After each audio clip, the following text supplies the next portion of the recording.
I think it would be so juicy to be sitting in the gallery of our House of Representatives Mm. when the woman was sworn in who brought us to 51% of Congress.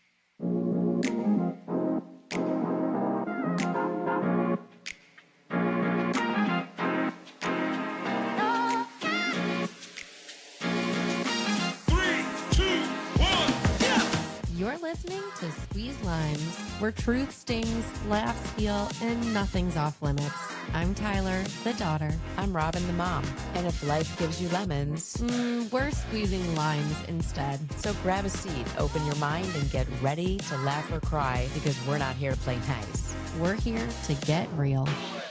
Hi, everyone. Welcome back to another episode of Squeeze Limes. If this is your first time, welcome. If not, we're so happy that you returned.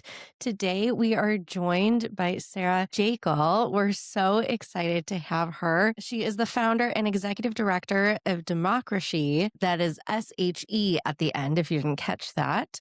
A nonpartisan national nonprofit helping historically underserved high school girls step into leadership and become the next generation of elected leaders. Through her work in political organizing, civic leadership training, and brain science, Sarah helps young women trust their voice and lead with confidence. Welcome, Sarah. We're so happy to have you. Thank you so much. I'm so happy to be here. Good. So we're going to jump into our questions and learn more about you in DemocraShe. Again, if you didn't catch that, that is SHE at the end. So let's jump in. All right, Sarah, take us back to the beginning. What pulled you into this work and how did democracy come to life? I love that question. Thank you. So, democracy started because I was working in politics. I was a national outreach director of a voter registration organization and the Get Out the Vote director of the California National Organization for Women. And I saw what we've all seen, which is that women are not equally represented in government. I mean, now in 2026, women make up 28% of Congress, and we are Wow. 51% of the population. Just to put that in context, Congress was founded in 1789. It is time. Yes. What I was seeing when I was working with women candidates was that amazing, exceptional women couldn't see themselves as candidates, where men self-selected in. So men are twice as likely to see themselves as serious candidates, even with the same resume. I was also seeing that when a woman did step up and want to publicly serve her country, she got much more pushback than male candidates. For sure. So Facebook found that women got up to 10 times more harassment than men candidates. So high school is the last time boys and girls think they can run for office equally. I wondered, That's so what sad. if we started a program for high school girls that incorporated not just the public policy skills to know running for office is your birthright and be an engaged, informed advocate, but the social work skills to overcome those internal and external barriers that we know they have on their path. And democracy was born. Wonderful. That's so beautiful. It is beautiful. I was going Yeah. to say that. That really just warms my heart because just those numbers make me, I still think we're so far ahead, right? And then the reality is that we're really not. The reality is that we're really not. And I think turning fury for me, I felt so much anger at the way women were treated, at the way they talked themselves out of running, at the imposter syndrome that's socialized into women. I wanted to turn that into joy and forward momentum. And I think working daily with high school girls who are starting to internalize these narratives that they belong in these spaces and actually have special brain hacks to overcome these voices that say, not your turn, not your time, and step up more confidently to say yes and manage what happens when you do. I love turning that into joy and purpose. Yes, definitely. That's fantastic. I think we could all use that beyond high school. Beyond high school, right? But it's interesting that you chose high school because you're right. This is the last time they look at it that way because they then will get tainted out into the world about what it has been, what it's really like, and break down the barriers early on. That's the point. Exactly. Break down the barriers early. And also, when I was talking to adult women in the field about these different kind of social work, brain science, resiliency skills, and the support they could have, they kept saying to me, I wish I knew this in high school. Mm-hmm. And I do think oftentimes the training we give at DemocraShe is what you get in your 40s and 50s when you have an executive coach or you have a therapist who's working with you on these narratives. And it's because you are burning out. It is because you are exhausted. And I thought, what if we just gave these skills to high school girls rather than waiting to suffer enough that we have to ask for help? Right. Absolutely. And I think that's so powerful to be able to sit down and have an earlier intervention, if you will, into our society to lift that generation up and to hopefully change the results and Right. make it 50-50 and be able to show up and represent half of our country, which we make up of. Right. I think Or about the more. work almost like an ocean liner. Like if you're at an ocean liner, if you make a tiny change in the trajectory, you end up in a totally new location because you start early in the journey and you make that tiny shift. So I do think by starting in high school, we want to change the trajectory of ultimately thousands of girls across this country into civic leadership and elected leadership. Wonderful. Yeah, absolutely. Yeah. So you talk about running for office as a birthright. What do you want girls to understand about stepping into leadership?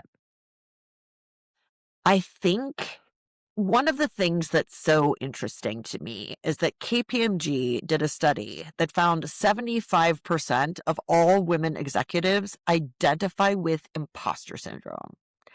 I think it is, along with perfectionism, so socialized into women. And I think to start early with the narrative that not only do you belong, this is your birthright. This is your Absolutely. right. I think we want to turn it on its head, as opposed to you need to knock on your door and ask for permission to enter these spaces. I think we want to own this as our right to be in these rooms, our right to lead these rooms. And I think understanding that from an early age and then having some of the skills to keep your brain on that type of path is the sort of thing that will let women step up confidently to run for Congress, to run for state legislatures, and then manage the pushback that comes at them when they do run. Because, I mean, we have to be very clear-eyed about it. It's pretty egregious. Right, exactly. Yeah, right. What we just witnessed. And so I just love this program. I think it's incredible. I'm so glad Thank that we you. found each other. Bringing that everywhere is obviously the goal. That is the goal. I am very ambitious. I am very Okay, good. ambitious. We There are are also. 8 million high school girls, and I would love to reach all of them. Yeah. Yes. Why not? Absolutely. Where do you specifically have your programs run right now? So we have our programs online. One of the things I was seeing when I was working in politics in 2018 and 2020 is that our states are almost being siloed off into different countries.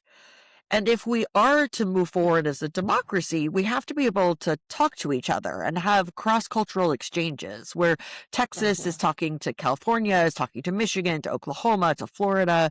So we formed as an online room, and right now we're in 42 states. Wow. So any one of the workshops, girls are not only meeting girls who are ambitious, who are excited to lead, who care passionately about issues. They are meeting girls who are having very different experiences because Missouri is very different than California. And I Right. think in high school, we can be in a little bit of a bubble where we're just seeing what's around us with our in-person. So our online spaces are these radical sisterhoods where we all have different perspectives and different ideas, and we are sisters that love each other unconditionally and build together toward a future where women are in every room where decisions are being made.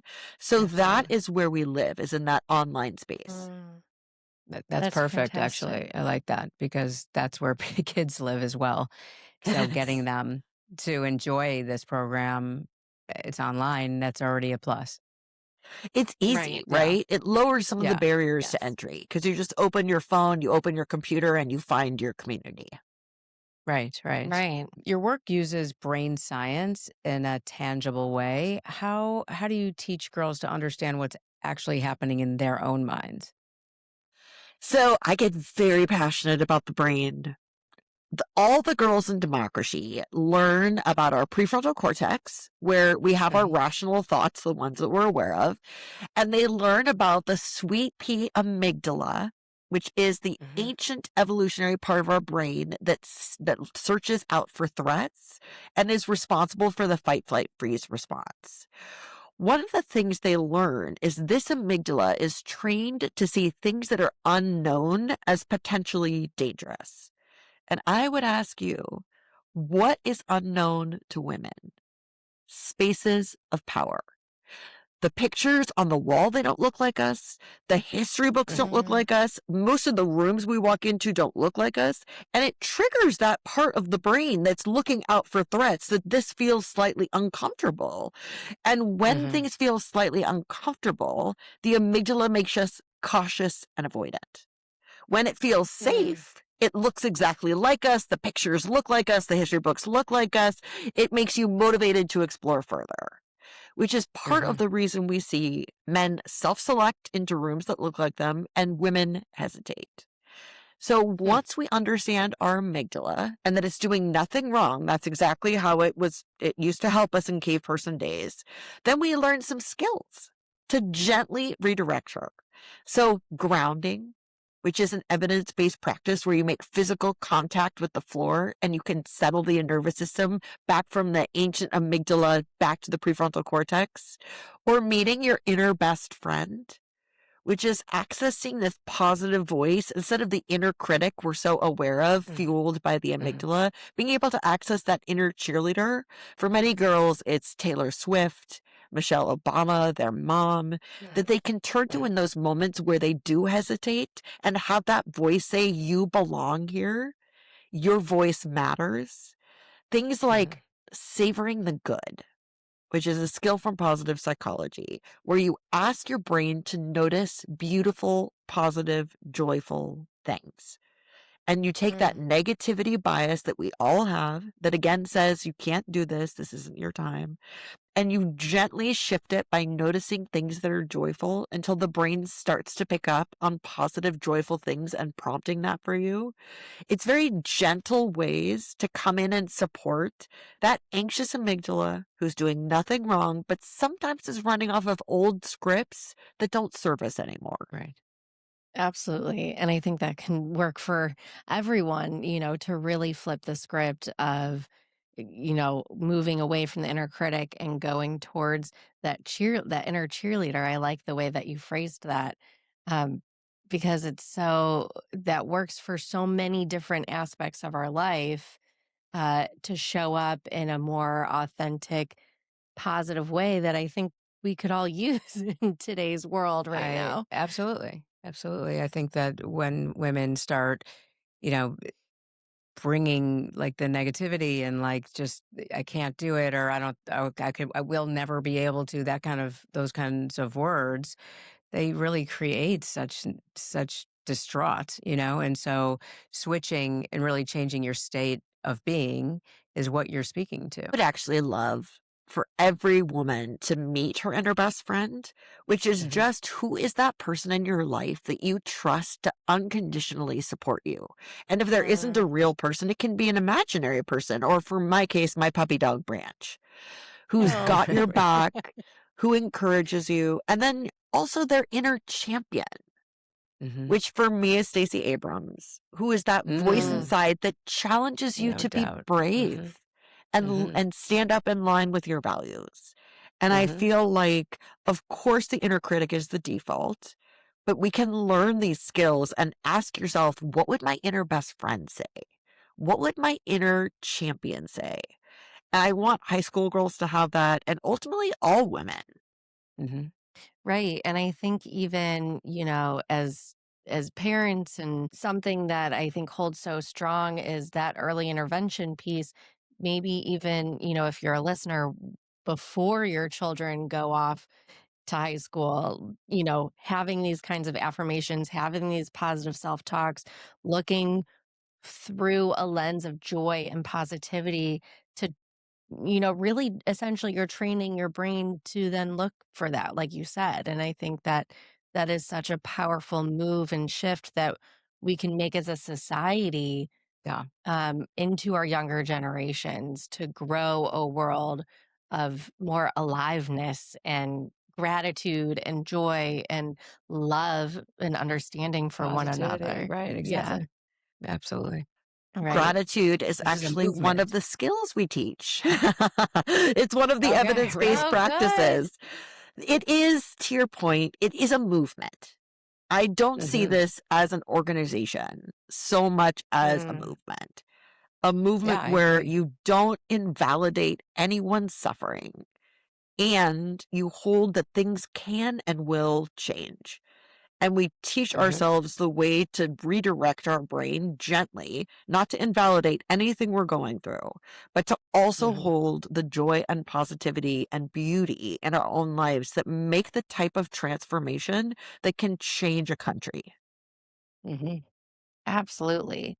So in your experience, what changes have you witnessed in the girls that you work with, that begin to understand and trust their voice and really believe they belong in leadership?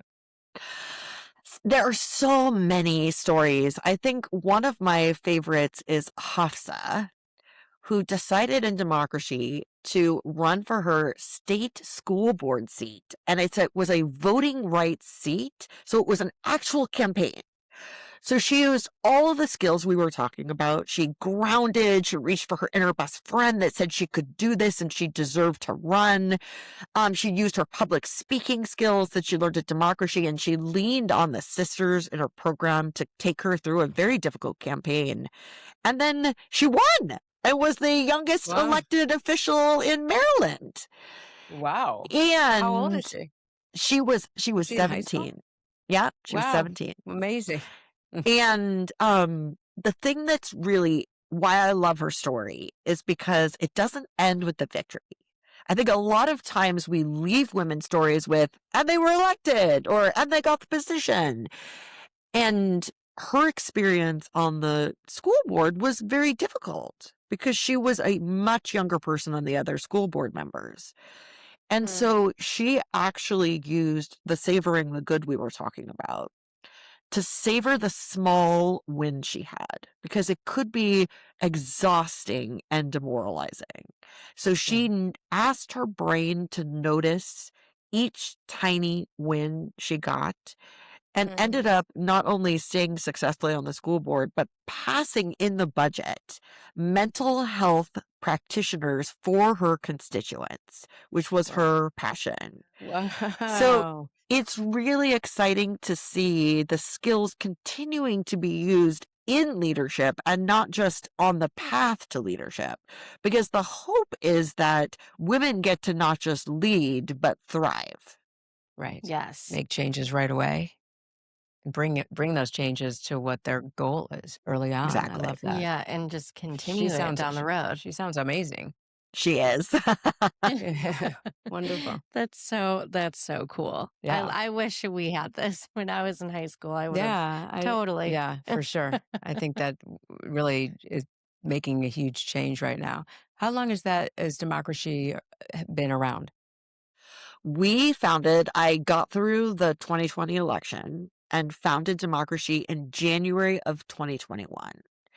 Okay. From 2021 to 2022, a group of high school and college girls and I built the program.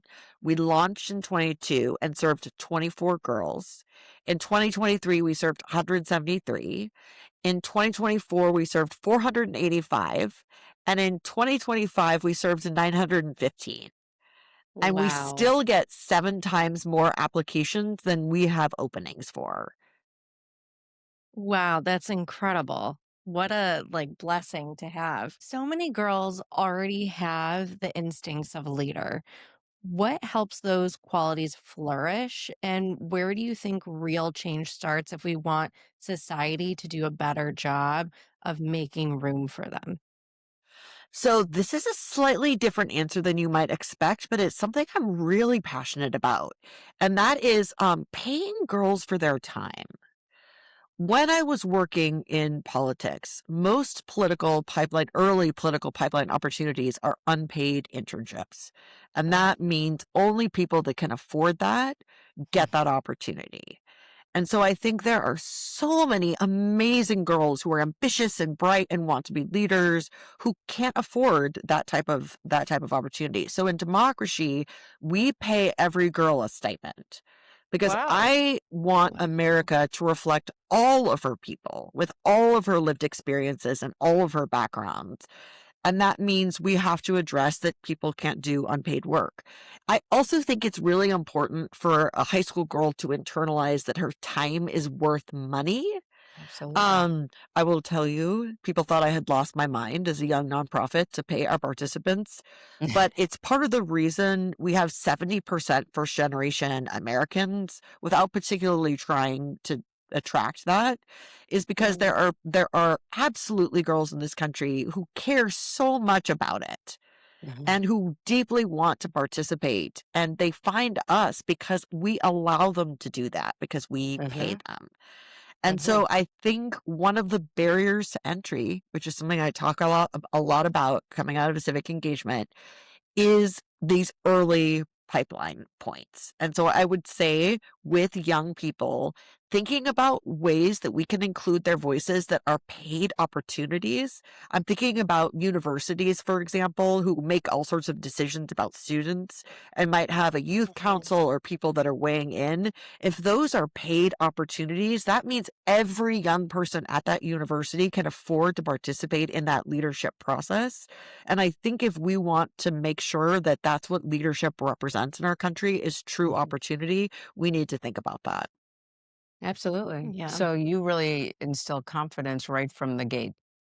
Truly. You do. I mean, just by offering that alone, I've never heard of that. And that's a plus for everybody, but they feel good because then they're earning what they need to, and then they're showing up because they're earning and they're making it way more important, I believe, for them, right? Exactly. And I think they're also internalizing that we think they're worth investing in. Right. We think that they are worth being paid money to come learn these skills because that's how passionately we feel that they belong in our government and in our civic spaces. So I do think there are a couple levels. It is a bit like a job, right? You're going to Mhm. show up because you're being paid and you take it seriously and you participate and you do the things you're asked. And you leave with the knowledge that you are worthy Right. right from high school. I Right. think every human being needs to see that they are seen, valued, and heard. Every Absolutely. human. And I Every think human. we want people making public policy who not only internalize feeling seen, valued, and heard, but turn around and give that to other people, which is something we Right. emphasize a lot in DemocraShe is uplifting your sisters, women lifting women. What are you proud of your sister for? What do you think she did well? Building that space because I do think it's not just creating women leaders and creating women civic and elected leaders. It's thinking of the public policy that we want them to carry out. And it's Mhm. based on empathy, it's based on community, it's based on possibility, and it's based on how do we lower barriers to entry for all Americans. Right. And that's, yeah, absolutely. And that's the confidence that young people need to know that we value them and older people or, they should be valued. And that's what I'm saying. Out of the gate, you're giving that to them, and that's just a boost. They're walking a little higher, a little, they're keeping their heads up. And I love The that. the other way we show them that we value them is we are a peer-led program. So once our graduates go through the program, they have the opportunity to come back and lead it. Mhm. And it's one thing to say to a high school girl, I believe in you, you're a leader. And it's another thing to show her by having her run a workshop and run the breakout rooms and run the context and teach the skills. And also at that developmental stage for a high school girl to be taught inner best friend by another high school girl is so much more impactful than an adult. It's just the developmental teenage years, as you know very well. And Right. so I think you also in DemocraShe see that we value young women because you are being led and taught by young women. Everyone from the workshop facilitator to the peer leaders is a graduate of our program who's either in high school or college. Wow. I just love this. I just want to run a workshop myself. I want to be part of it for I would love sure. that. That would be great. So we always come back to this idea of living a juicy life. And for you personally, what does your juiciest life look like right now? Professionally or personally? I think both. Or You both? can speak Okay. to both. I think it would be so juicy to be sitting in the gallery of our House of Representatives Mm.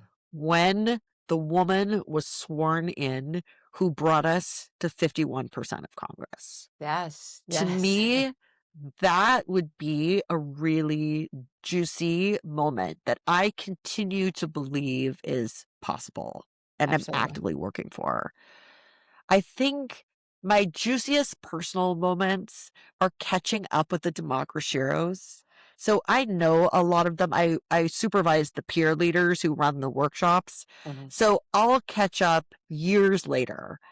John V, who helped me build DemocraShe in 2021, is now getting a PhD at Northwestern in neuroscience. Wow. Right here in my backyard. Right in the backyard. Cassie, who helped build DemocraShe back in 2021, is finishing her master's in data statistics at Johns Hopkins.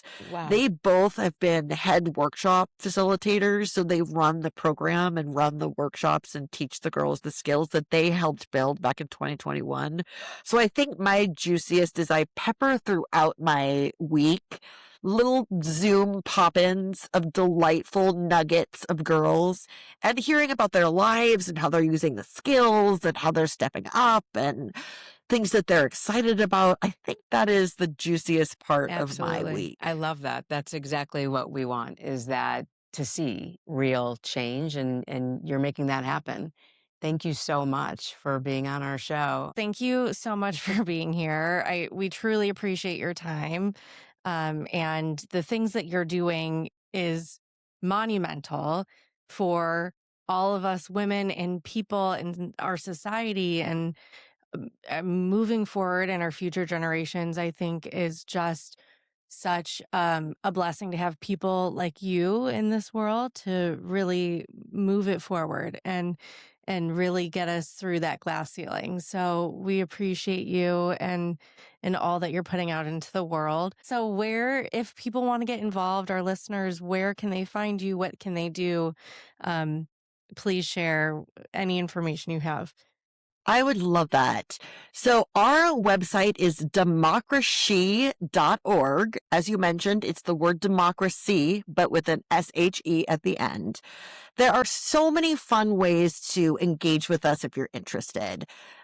We have an application form, which you can send to a high school girl that you think should be in leadership in our country. We have a mentor form because for the 10-week program, we match our girls with an adult mentor so you can mentor a girl on the mentorship. And then I will say, if you want to make a tax-deductible donation that uplifts girls, coming in at like $25 a month is what lets us pay the stipend to the girls. Obviously, if there's anyone you think of that I should be talking to, we have an information email on our website. I'd love to chat. And then I just want to thank you for hosting me and inviting me because I'm such a fan. And I'm so passionate about these girls. And it sounds like it. And the things that you're doing, like I said, are monumental. It really is such an honor to have met you and to see that this is something that is happening, a movement that so many people can get involved in. So if you are listening and you've made it this far, please, please, please consider doing any of the things that Sarah mentioned and supporting in any way you can and passing the word along. Even this episode can go a really long way. So please share it with family, friends, men, women, all of the above, all alike, because we're all in this together, and we need to see more women in office, and representation really matters. So thank you again to our listeners. Thank you for listening, and we hope to see you next time. We all hope that you have the juiciest day. Take care. Thanks for hanging out with us. Be sure to follow, subscribe, and share it with someone who needs a good squeeze. Of course, everybody needs one. See you next time on Squeeze Lines.